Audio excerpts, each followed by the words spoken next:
روز ایده با همچون لباس چرکین خیش با همچون لباس کهنه خیش در مسجد می آید. از شما فکر کنین تو کسی هستی نزد پروردگار عالم می آیی، تو کسی هستی مهمان سفره خدا هستی با همچون لباس چرکین نزد پروردگار عالم گیر.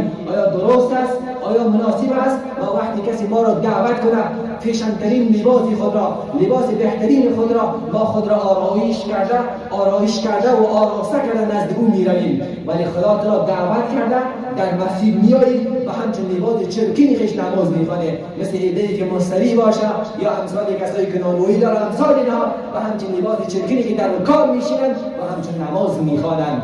ای مسلمان بیدار شو، ما که نماز میخوانیم نزد پروردگار عالم میشونیم، ما مهمان خداییم، ما کسی هستیم که در سفره ذات پروردگار عالم میشونیم. ذات پروردگار عالم میگه و ثیابک فطهر، لباس تو پاک باشه.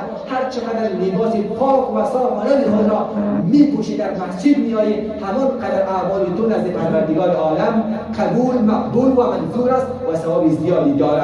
لهذا جانا مسلمان ها بیاین در وقت عبادت، در وقتی که شما میخواین در نماز ایستاد، روز ایده با همچون لباس چرکین خیش با همچون لباس کهنه خیش در مسجد می آید. از شما فکر کنین تو کسی هستی نزد پروردگار عالم می آیی، تو کسی هستی مهمان سفره خدا هستی با همچون لباس چرکین نزد پروردگار عالم گیر. آیا درست است؟ آیا مناسب است ما وقتی کسی ما را دعوت کنه فیشنترین لباس خود را، لباس بهترین خود را ما خود را آرایش کرده و آراسته کرده نزد او می رویم، ولی خدا تو را دعوت کرده در مسجد میایی و همچون لباس چرکین خیش نماز میخوانه، مثل ایده‌ای که مستری باشه یا امثال کسایی که نانوایی دارن امثال اینها و همچون لباس چرکینی که در کار میشینن و همچون نماز میخوانن.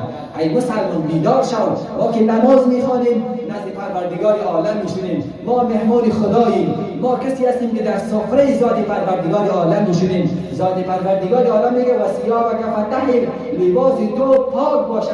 هر چقدر لباس پاک و صاف خود را میپوشی در مسجد میایی، همان قدر اعمال تو نزد پروردگار عالم قبول، مقبول و منظور است و ثواب زیادی داره. لهذا جانا مسلمان ها بیاین در وقت عبادت، در وقتی که شما میخواین در نماز ایستاد